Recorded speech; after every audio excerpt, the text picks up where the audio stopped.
Good evening. It is a Tuesday evening. That could only mean one thing. A little bit later than usual, but we're back. We're back like the Undertaker raising from the dead.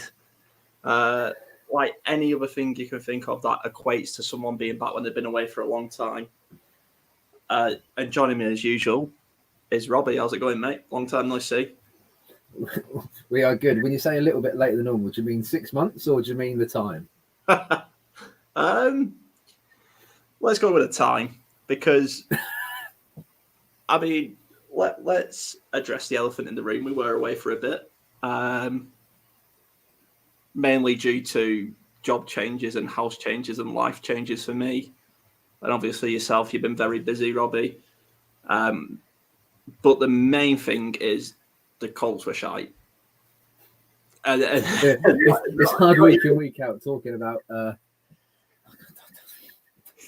I like to just block it from my memory, to be honest. Yeah. It was it was the first time in almost a decade I didn't get up at 1 o'clock in the morning to watch the Colts, just because I'm at that point in my life where, you know, job, family has to take precedent, and to get up and watch that just isn't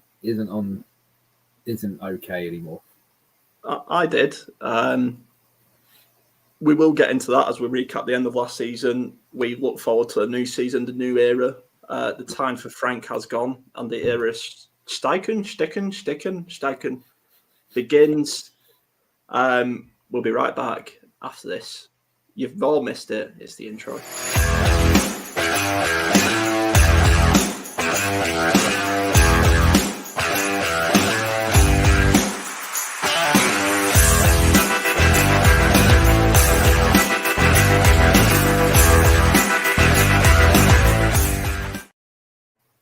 That's it. 17-0. I'm back in. Let's go. We're winning the Super Bowl. You can't convince me otherwise. That happy juice there. So I've got a question for you. Let's go straight off the bat. How would you rank the Frank Reich era? Or actually, no. Let me rephrase that. If you could summarize it in one word, how would you summarize the Frank Reich era? Summarize it with one word. Meh is the one word. To expand on that, because rightly so, Frank Reich had his supporters. He's not a terrible coach, but it was just so stale. My God, it was stale. And I think, like we said, hundreds of times, probably on this show, WhatsApp groups and everything on Twitter. If I'm sat here as an armchair expert, meaning I absolutely know nothing compared to Frank Reich, can call out what the offense is about to do, it's going wrong.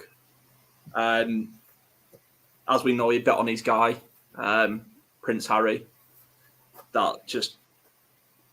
It wasn't only his fault why we didn't get into the playoffs that season, but yeah, it was one bad decision after another, it felt like, which is a bit harsh to put that all on Reich, but I suppose shit rolls downhill until it only goes uphill.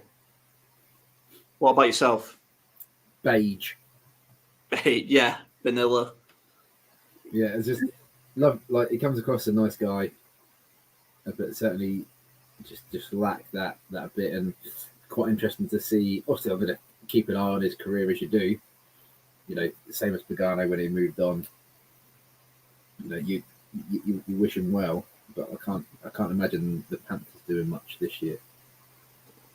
No. Before I expand on that, our loyal follower is back, Tom. I'm sure we can start some sort of call where Tom just donates all his money to us, because he seems to be here all the time. Nice to see you, Tom. I thought that C was the was like a Chicago C there, but yeah. Tom, what's the C for, mate? What's the C for? Mikey as well. Mikey as well. The gang's back. The gang's back together. Mikey loves turning up as well, and unlike Spurs, he loves turning up. I'm just about to drop that one in. We won't talk about that too much. We'll save that for another day. We got plenty of off season still to go.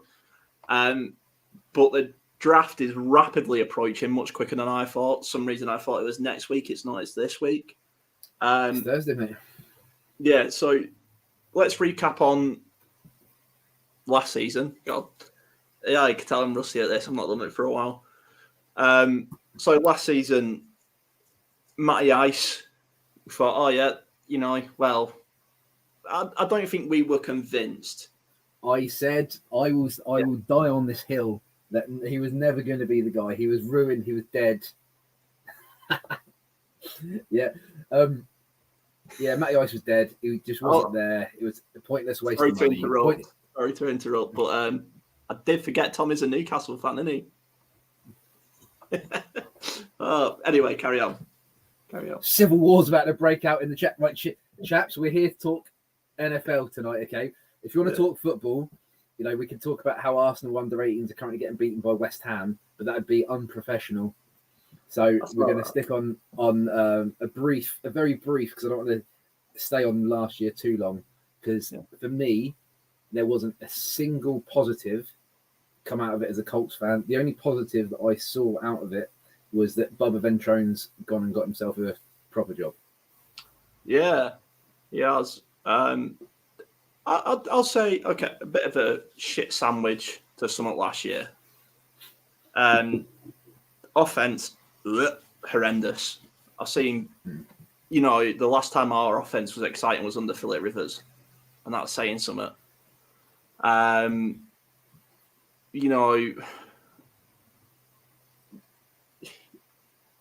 What was good about last year? I'll say pleasantly surprised how well Gus Bradley's defense won me over. There was a few leads given up, but the whole team was shocking. That wasn't just on the defense. Yeah, and you got to remember, Gus didn't have Darius or Shaquille, whatever he wants to go by this year. O-line just went to pot. Yeah, Quentin Nelson seems to be on holiday since he's got that big bag. He really needs to prove why he's a 20 million guard this year, as much as I love Big Q. And I suppose he'll admit it himself that it wasn't up to his standards. Is this a bit, like you said, we don't get too busy on last year, but was last year a bit of an example of why always chasing an upgrade can backfire? Because we got rid of Eric Fisher, who wasn't a great left tackle, but was serviceable. I don't know. I can't even name the guy. Before Raymond, it was someone else, and then someone else, and someone else, and this combination. We had Braden Smith and Raymond were the kind of like towards the end of the year. They were the starting tackles, weren't they? Yeah, from memory. But there's that absolutely horrendous oil lineman who Chris Ballard chose, and some reason keeps getting game time. I can't remember his name. I'm sure one of the lads will know it. All of them. From Pinter. Pinter wasn't any good last year either. Yeah. But anyway, I think before last year there was such a continuity, wasn't there? Yeah. It was a solid five. And maybe one would kind of swing in every now and again, but it was a solid five constantly. And even if you look at that sixth person, that we use a lot of tight ends for blocking. Last year we don't have a tight end room. No. So just the whole schematics, the whole base of your offense, just wasn't there. Whereas hopefully, obviously, we'll come on to the draft and needs, but I think there needs to be a lot more. Just get that consistency back. And I think once you find consistency on the O line, your offense can find a rhythm. Yeah. So I was doing my research for this show. I was really looking forward to it. As you say, it's the first one back. You get a bit of let's go and get it. I'm going to actually prepare this time. And as I'm preparing, doing my research on guys, QBs I like, I don't like. I don't know if that means they're any good or not. I just like to choose ones I like. Our GM, Chris Ballard, comes out and says, everyone's a liar and nobody's telling the truth. I'm trying to be an honest man, but everyone's lying. So I suppose a bit of a two-pronged question for you, Robbie. Do you believe in mock drafts? Are they a waste of time? If Mel Kiper, like I said, tells you to draft Ryan Leaf over Peyton Manning or Trent Dilfer, do you do it? Or if you was the GM, are you a Chris Ballard? I'm going to dance around the answer, and you're not going to know until we know which is the day of the draft, pick 4. I this time of year, I like to switch off from Move the Sticks podcast and all that kind of stuff, because again, it's just a game of opinions. Like, this is just everyone's opinions, and how many was it? First, we looked at it, didn't we, last year? The first round quarterbacks taken. How many actually end up staying in the league for longer than 3 years as starters? Yeah, slim to none. So, like, when you hear, you should take this QB over that QB. I don't watch college football, so when we're looking at drafts, it makes no difference to me. For me, it's all about looking at the position and skill sets. So we know where we need, and hopefully it gets addressed. Jimmy Irsay, he came out and said, we want to look younger so we can look at the cap and explore that, which we haven't done for since Andrew Luck. So obviously there's a big thing about the cap. We've still got a little bit of money there, but so hopefully along with getting a rookie, we've got some stars that can kind of come along with it. But so when you kind of go back to your question, mock drafts are just a load of rubbish. It's just people having to put content out there because it's off season, and it's just a way that basically keeps people employed and keeps people talking about the NFL is having these mock drafts. You see one person have 5 or 6 mock drafts and they'll all be slightly different. Well, okay, you're obviously just doing this for content. You're not doing it for any professional integrity. It's not really a mock draft, but you just keep guessing different. and certainly, this is where the GMs earn their money. Mm-hmm. This is where their poker face comes into play, and knowing how to show it. Obviously keeping it in the building and not getting their message across. And then you probably want to leak a little bit as well, because where we are in the draft, there's a lot of someone could pip you in front of you, or are you going to stay there? Are you going to go? In the day, it's a game of poker, isn't it? Yeah. And his relationships that he's got with the other GMs. That comes up. Mikey's just saying pretty much the same. I haven't looked at any mock drafts at all this year. Mayock was a big draft guru and look at his picks when he joined the Raiders. God, I can't read tonight. So go on. Sorry. Draft guru, it took his picks when he joined the Raiders. Obviously, he was their GM, wasn't he, for a few years?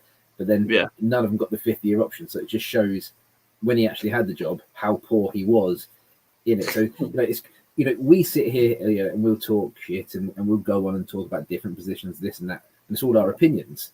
Now, we're not paid for this. This is just we like talking football. But these guys are getting paid millions of pounds to put, and people actually believe them. But until you've actually gone and done the job, you just never know. So for me, I like Ballard, and I love it when he talks to the press. Maybe it's because of his accent. He's got that southern kind of drawl that's quite warm. Yeah, small town America. But he comes across as a good guy.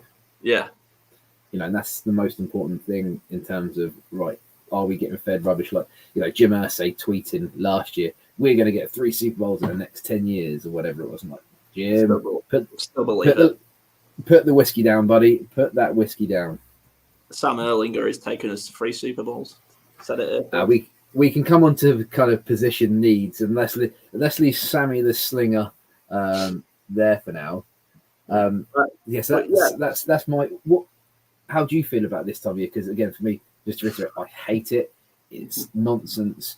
I want to get the draft out of the way. I want to get free agency out of the way, and let's just get into camp, because it's just people just filling the content screen. Yeah, I agree with you there. My problem with the mock drafts and draft season is when you get stuff coming up. Was it about Anthony Richardson? Someone tried trashing his character or something, and basically it was a load of rubbish set out by someone else's agent. Not, let's just say it was Will Levis. It wasn't, but his agent or whoever. Yeah, of course, yeah. has gone out to trash this other player to try and get his player. That's when I have a problem with it. It's like, you know, these lads, young adults of 20 to 25, this is their livelihood on the line, you know, and it's so many cloak and dagger bollocks. Do you remember Laramie Tunsil? Yes. You know, but do you remember on draft night, the video of him with the bong mask? You know, that came out literally 2 hours before the draft, you know, and that was someone else's agent. It was, you know, another school.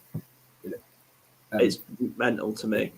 Again, but if you've done your research on him and you're looking to draft him, you'll know about these things. You'd have had your, you know, because if you're going for a round 1, round 2, you're going to put in private investigators. You're going to find out everything about this kid. Yeah, it's not going to put people off on the 11th hour, is it? No, my favourite part of this time of year, when it comes to football and content, is with the next pick. I absolutely love it. I love the behind scenes stuff. Yeah, I like watching the coaching changes come in and stuff like that. It's excellent. You know, especially now, it's just a comment from Tom. Stroud would be the safe pick. Richardson would be exciting pick, but we'll probably pick Levis. Levis? Levis? Will Levis, I suppose the Americans would say. We'll get on to players and who we would take in a minute. But yeah, I absolutely love like the next pick stuff. I love watching new coaches come in. And it's an exciting time. Colts fans should be excited. You know what we do here, Robbie. We pump it up until it is just unsafe. So obviously we've got a new head coach. Yeah. We've got a new offensive coordinator. Mm-hmm. So we don't know what this offense is going to look like. Nobody knows. You know, you could have done your research on old Jim Bob when he was at Lions, which was, you know, was it 2016, 18 maybe? Yeah. But the game's moved on from that. It doesn't mean what he did there he's going to do here. So we don't really know what the Colts are going to look like. So to sit here and say, I want X or I don't like X, I struggle to see how. Mm-hmm. You know, obviously you got, you know, would you like a running quarterback? Would you like a throw-in? Would you like a big arm? Would you like a thinker? You know, I get those premises. But for me right now, as long as they're going for someone for a reason and it's going to fit a long-term mold of what they're looking for. But so obviously just touch on the draft. So if you were Chris Ballard, you know, right now, would you trade down for more picks, which is his MO? No. With just a yes or no. Yes, like not yes or no. Come on.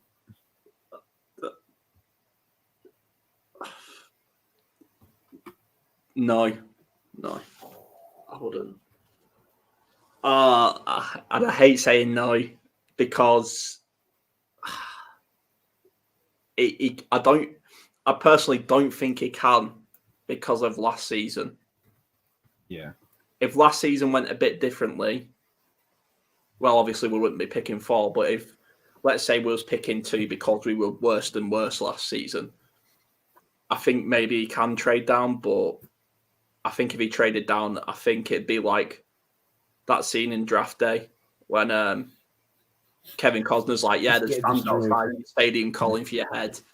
I think it'd be out. You know, I think you'd just have Jim Irsay standing behind him, like, with a guitar, just like that. See, if he traded back. I would have loved Derek Carr and then trade down. Now, again, the romantic in me, just the romantic, because obviously that, again, was it 2018 where he was on for MVP and he snapped his leg against us on Christmas Eve? And it would just be like poetic justice that he came to us and just found that form again. Yeah. Just a couple of comments. Mikey knows what I want to Fonte Matt, no matter what. For anyone who hasn't watched it, Draft Day is a cracking American cheese film. I love it. Absolute that you know he makes himself an underdog. Yeah, somehow. No way Ballo can trade back. Indy would. Yeah, I think Indy would write it. I just wanted to put it out there just to Yeah. ask that question. Or would you look to trade up? That's a good one. Because from what I see, there's 3 quarterbacks people are talking about now. Yeah. Again, that's not for me to comment because I don't know. I could show you YouTube clips of when I played football when I was 16. I was pretty rubbish, but I could probably put together 2 or 3 minutes of me looking like Messi. Yeah, anyone looks good on highlights. Exactly that. So it's just a point of right. Let's just see kind of when they come in. But if you got obviously 3 people are picking in front of us at the moment, which as it stands, it's Carolina, Texans, Texans and Cardinals. So if you look at it, Texans are in for a QB. Yeah. Cardinals probably are. Yeah. So it's Cardinals. They've got Murray, haven't they? Kyle Murray. I didn't think they liked him. I thought they wanted to move on. Hey, if they don't like Kyler Murray, I mean, I wouldn't say no to Kyler Murray. To be fair, he's pretty much as. Did they not like him because of his size? I think so. I think there's something about his durability as well. Yeah. But yeah, so there's the 3 quarterbacks there. Like, if there's one you want, do you go up and get him? But again, for me, that's I don't. I don't think we're going to see any trades up now from Chris Ballard. I think it's too late in the day because when have you ever seen quarterbacks go 1, 2, 3, 4?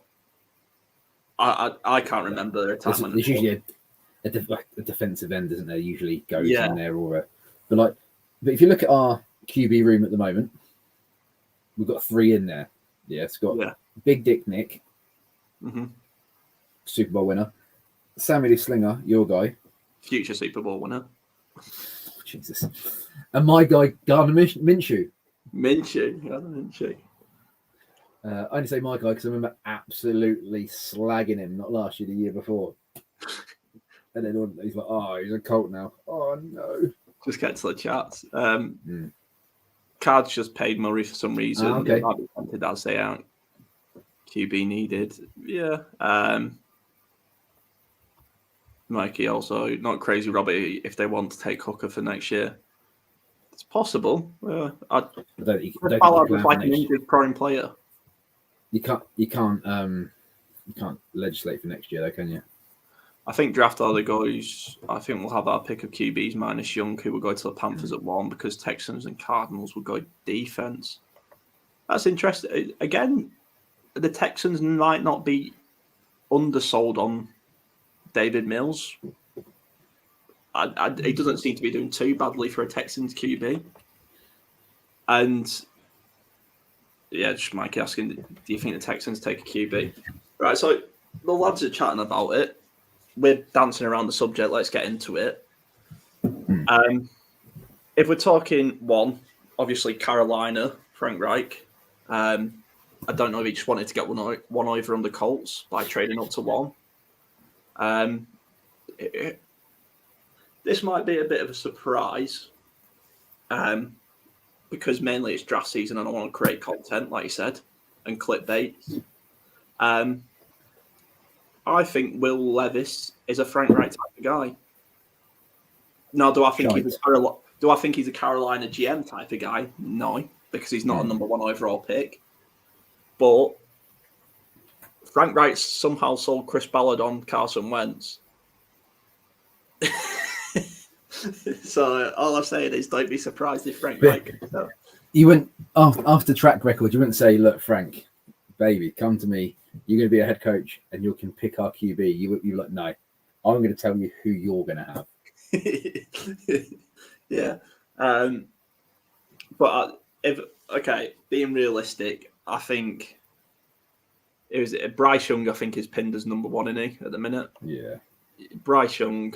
Then it's between Stroud and Richardson, and then Levis at 4 is what most experts are saying. Ballard used a 2nd round pick on either bank. I always murder his name. Deo, I'll call him. So there is former picking injured players risky though. Yeah. I mean it is, but as we've seen, you don't necessarily need your QB to be mobile. But anyway, it would be nice to have a quarterback that can actually run, though, wouldn't it? It would. Tom does think that the Texans will go defense. Apparently, they don't rate any of the QBs. Interesting. I mean, so I think we end up with Will Levis. Saying that, I only think we end up with Levis and not Richardson or Stroud if somebody trades up above us. Yeah. That's the only reason I think we end up with Levis if somebody trades up above us. Well, I've just brought up Bucky Brooks's mock draft. Yeah. So we've got Bryce Young first, Tyree Wilson edge, another edge for Arizona, and then he's got us taking CJ Stroud, with the next quarterback not going until pick 12. Wow. So he's got us taking the second QB. The second, I mean, that's the dream, isn't it? Because, I mean, we all assume QB's going number one. I don't think we get to number 4 without at least one quarterback going, unfortunately. Yeah. But you never. It's draft night. Crazy things happen on draft night.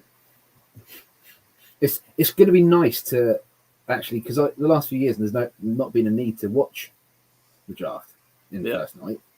So it's going to be nice to have some skin in the game. I've booked Friday off work as well. So I'm looking forward to it. Chris, I'll tell you what, Robbie, you will know this will be my worst nightmare, right? Tomorrow, Wednesday, is a big day in my life. 19 years I've waited for this moment in my life tomorrow, as Arsenal take on Man City. And then because Arsenal finish in second? Yeah, but I can still dream until tomorrow, Robbie. So until we get pumped 6-0 and Haaland scored a hat-trick in 9 minutes, but until that moment, right? But I can get over that if we go out there and draft a decent QB. If we sit at 4 and end up with Levis, I'll trade back. Let's just say I won't be happy Friday morning. I won't be happy. It's like saying Richardson would give you running QB option over Stroud. I like Stroud more as a pocket QB. Levis has third round quality tape, in my opinion, and puts mail in his coffee. Yes. So Mikey's actually just brought a thought to the front of my mind, which was in there for about 3 weeks ago. I didn't think that thing was true about the mayonnaise and the coffee. Apparently, it's a bit of a wind-up. I've heard it's a bit of a stick from him. Yeah. I don't like Levis, right? If the Colts take him, he's our guy. I'm going to stick with him for at least a year until we draft Archie Manning next year. The reason I don't like him is because he's 25, but he seems like the least mature quarterback. And that concerns me a little, being the oldest one. I mean, I could just be completely misreading it, but not heard one Colts fan who actually wants Levis. Which means Ballard will go for him. Yeah. Just to make that chip on his shoulder even bigger, Ballard will go for him. But anyway, I feel like I'm going a bit in circles. Where was we up to? Yeah, who would you take? Me? Yeah. Whoever's the fastest. I want to watch a QB that can run. We haven't had a proper runner, and I want to see someone that can run. We traded our running back to Buffalo, didn't we? Wasn't Hines a quarterback in college or something like that? Or high school? I thought he was part of our Wildcat trick play disaster. Hines it just annoys me that we got rid of him. He just wasn't ever used, and he went to Buffalo and smashed. Obviously, did really well because he's a really good running back. Yeah. It just like understand that JT is going to be your bell cow. I get that, Yeah. but when our offense was so vanilla, there's so much that could have been done. But yeah, I want a good runner. That's what I want. I don't care. I just want to be. I want to be entertained. I don't give a flying monkeys if we lose 45-44. Yeah. I just want to be entertained. After what I've watched last year, the last 3 years, to be fair, I just want to be entertained. Just give me a year of entertainment with if it's a rookie QB, let's just give me a year, have a bit of fun, kid. You go out there, you make your mistakes, but have a bit of fun. You entertain Robbie. You entertain this random English guy 9 million miles away. Hey, look, the boss has turned up. Hey, big Stroud guy here. Yeah, you want full Russell Crowe Gladiators uniform, screaming at the TV, Robbie, are you not entertained? Just entertain me. Yeah, that's all I want. All I want is to be entertained. And you want Robbie Williams? If that's Minshew, I don't want Nick Foles. I don't want any other old man. I didn't want Aaron Rodgers because he brings too much of a circus to town. I just want a running QB that's just going to make me smile. There was a QB up for grabs who wasn't an old man, who is a great runner, but is demanding a bit of money. What were your thoughts? I mean, hey, I was all up for the Lamar trade. I'm going to say that. I would take Lamar Jackson. Yeah, only question is he's never played a full season. Yeah. If we're looking at question marks. But yeah, again, I don't care because we don't know what this offense is going to be. It's not like we knew what Frank Reich's offense was going to be. Mm-hmm. And so you can kind of pick and choose, that wouldn't quite fit, so I'd prefer him. But we're going into this not knowing an absolute bloody thing what's going on, which is it's quite nice and that's quite exciting in a way. But yeah, like I say, I've got no preference, but I do have a preference of position groups that need improving massively. Yeah. Just a couple of comments before we segue on to the next point. Tom said Stroud Richardson would excite me a little bit more. Elliott, and Mikey. Bills have no run game outside QB runs. Yeah, Josh Allen's a good runner, but I don't want to see my QB ever taking runs because of what Andrew Luck did to me. Miss you too, Elliott, and Hammers aren't doing too much. I mean, West Ham are doing all right in the Europa FA Cup or whatever it's called. Europa Conference, where we played actual pub teams. But we got Liverpool tomorrow night, so I'll be at the London Stadium tomorrow. Winner. I prefer to be at home watching City versus Arsenal, and I prefer to be watching Haaland's absolute run riot against Arsenal.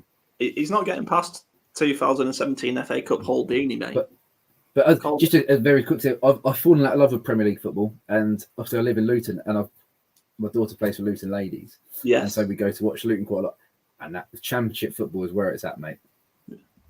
Back onto the most important. Whoever ends up as our QB, they're going to need wide receivers who can make plays. Yeah, I'm hoping for a breakout year out of Alec Pierce, to be honest. I liked him last year. I don't think we targeted him enough. Seems to be more of a go up and get a guy than I thought. But the last sort of little bit on QBs before we move on to the next part.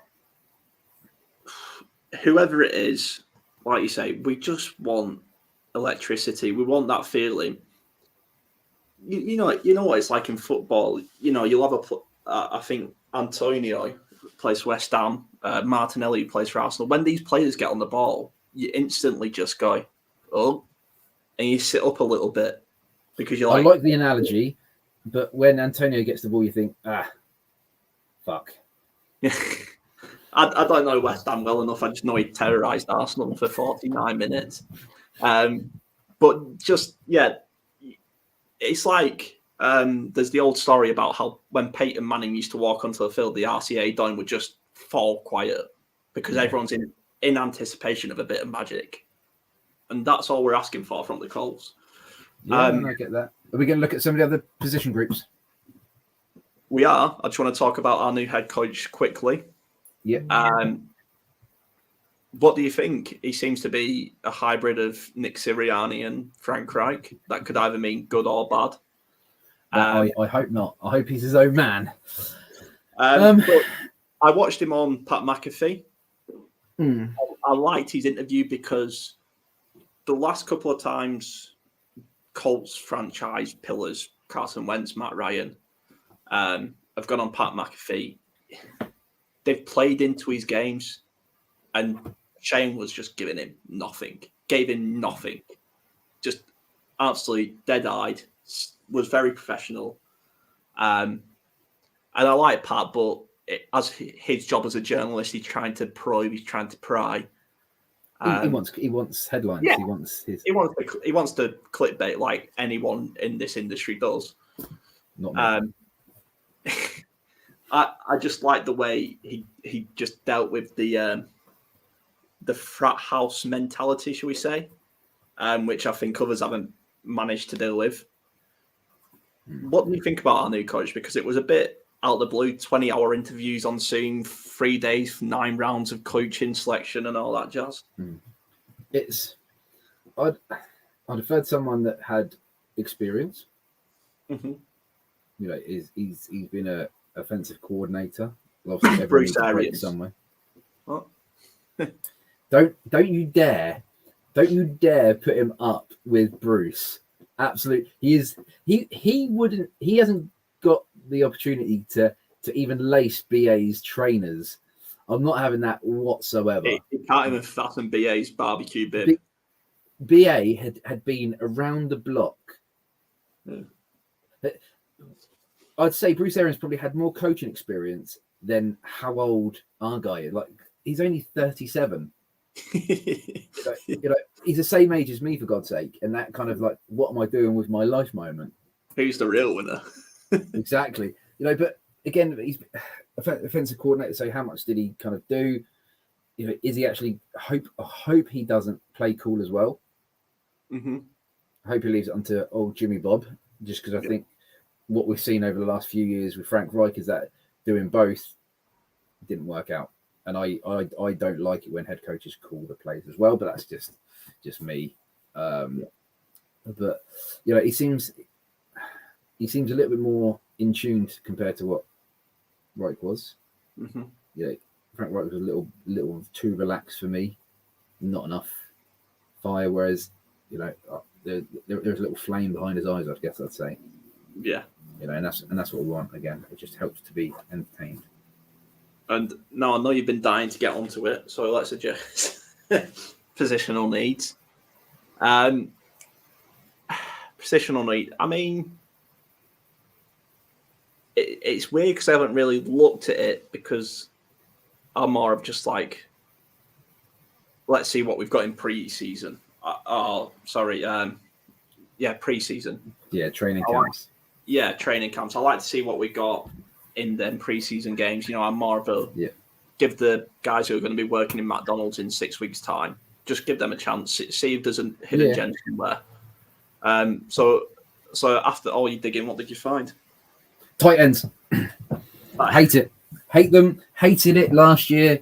It needs improving massively.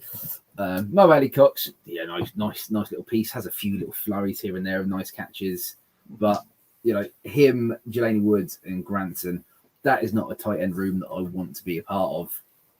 Yeah. That for me, I want more from it. You know, I was a big Jack Doyle man. My heart still lays with him. Yeah, I still think of him often as I'm working away, daydreaming. I wonder what Jack Doyle's up to right now. You know, these things we live with. But for me, the tight ends, that whole room needs to improve. It needs more productivity in terms of helping out your tackles, and certainly more productivity, more chaos down the field. You know, creating space for your receivers, and just this year's tight end group is supposed to be really good. That makes me happy because they need to be there to support the wide receivers. So happy Paris Campbell's gone. You know, my thought on when he took the number 1 jersey after not ever being fit. How bloody dare you? Yeah. And he's like, oh, I stayed fit for a year. Yeah, but you're a shit. Excuse my French. You know, and then, you know, the Colts offered him a contract apparently, and he turned it down. You know, what, you know, I get it. It's a job. I get it. You've got to go where the most money is. But when the company's put that much time and effort into you, yeah. But again, I get it. It is a business. So for me, tight end massively. If we can get a stud wide receiver that can, you know, a veteran that can really help it. You know, Pittman is going to be our number 1, I'd assume. But again, he's only got a couple of years experience. So, you know, get a good kind of someone that's been in the league 4 or 5 years that kind of can help you when you're in the trenches. Mm-hmm. And then other than that, you might get shot for this. Defensive end still for me is weak. Yeah, it's still underwhelming. You know what, the amount of draft picks and capital we've put into it is still really poor. And again, you know, as I said at the top, consistency in the front 5. You know, you need to find guys that are going to be fit and consistent. I know it's hard, but we had it for such a long time that, you know, the pieces are there. I think you just maybe missing 1 or 2 real kind of key pieces, especially when you look at a tackle. You know, Braden Smith, average to good. Yeah. Rahman, you know, not for me. So yeah, so that'd be my 3 that I'd really want to see like improve. Yeah, it's a tough one because weirdly the past couple of years we've all felt we're, you know, as the saying goes, we're a quarterback away from a Super Bowl.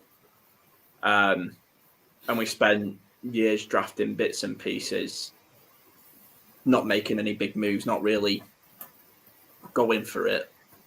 And now all of a sudden it feels like we need more than just we're more than just a quarterback away from a Super Bowl. But we're not really in a position to trade down from 4 to regain a couple of picks so we can take a couple of these guys who weirdly took a year or 2 ago. We've got a 1st, 2nd, 3rd, and 2 4s, is it? Mm-hmm. Something along the lines.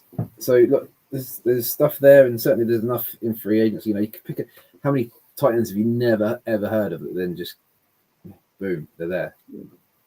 We could get Jack Doyle's cousin. He's Spanish. Jackie Doyle. You know, don't toy with a man's emotions. Shave the beard and keep the mustache. Oh, again, let's not toy with a man's emotions right now. I mean, I miss Jack. Probably with Andrew Luck somewhere, isn't it? Let's be honest. Him, Ty, and Jack are all off fishing somewhere.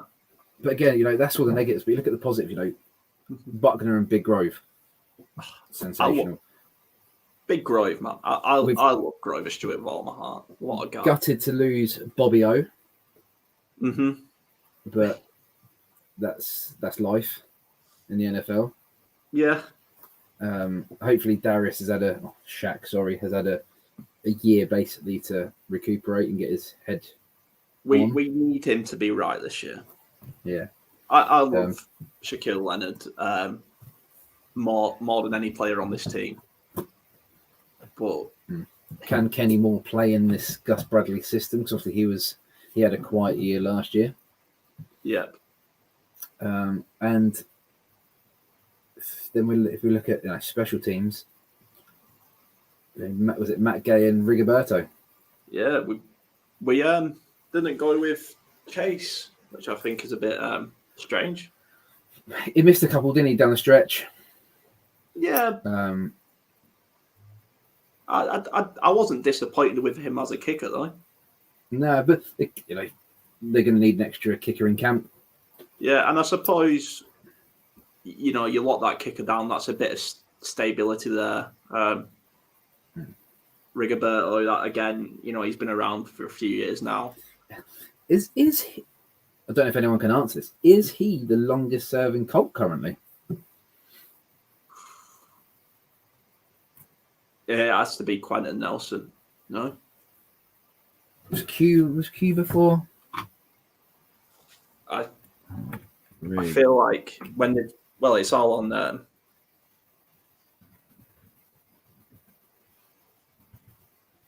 Oh no, he will be because he took over from Pat, didn't he?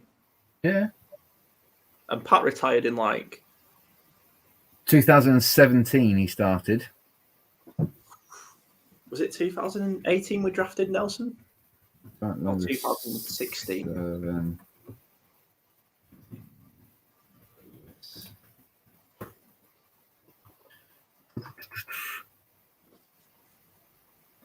No, it's going to be a pain enough to try and find. Yeah. You reckon Quinton Nelson, do you? Him or Kelly? Yeah, Kelly was before. Yeah.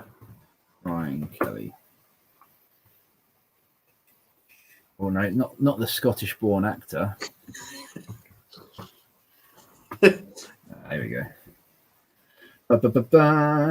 Oh, what year do you reckon Ryan Kelly was drafted? Well, it must have been after Luck, because I don't remember Kelly being there. I remember Costanzo being there. Yeah, Ryan Kelly was the first. Ryan Kelly was like the first piece of the new guard, wasn't he? He was that kind of. But it was 2000. Go on. 14? 16. 16. Wow. That's 8 years he's been in, so he hasn't got long left, has he? No. No, right. So that's where my head is for it. I'm looking forward to Friday morning. Yep. Staying up for it. I'll get up. Yeah. Yeah. Yeah. I'll be about in the on the WhatsApp. Yeah. Other providers are available. Yeah. I wish we were sponsored by WhatsApp. Jesus Christ. No. Anyway, I think we should wrap it up there. It's been good to first one back. Been rusty. Been rusty. Been fun. Been great catching up with everyone. So let's end on the positive train. We know we like to end on the positive train. Because we are going 17-0. We know that for a fact. My question is, who's going to be the Colts MVP next year? Is it going to be JT, DeForest Buckner, or is it going to be Big Minshew? The tight end that we're going to draft. The tight end that we're going to draft. Like I say, unless you've got anything to add, Robbie, I think we'll call it there. No, mate. No. It's been a pleasure chatting again. And Mikey, Tom, as usual. Elliot, nice to see that pretty face of yours joining. Best of luck for Man City tomorrow. The whole world is rooting for you. The whole world is rooting for the team that financially dove their way to the top. Strange old world. Same as Wrexham. Everyone's Wrexham, they're brilliant. Lovely. They've done it. They're 12 million quid in non-league. You went and got a League One player, and you're paying him more than the whole league probably put together. No, absolutely not. Scumbags. What a way to end it. Everyone, thanks for watching. The guys will leave a like. I know they will. Just share it, tweet it, because it is draft week. We're getting excited. I'm not live tweeting the draft, but I'm definitely going to be tweeting my reaction to the draft, as well as to Arsenal getting pumped tomorrow. Just imagine if we take a tight end in the first. Our first pick's going to be a tight end. Oh! We took Darius Leonard in the second. Nobody saw that one coming. No. In Ballard, we trust. In Ballard, we trust the process. Robbie, thanks. Everyone else, see you later. See you later, buddy.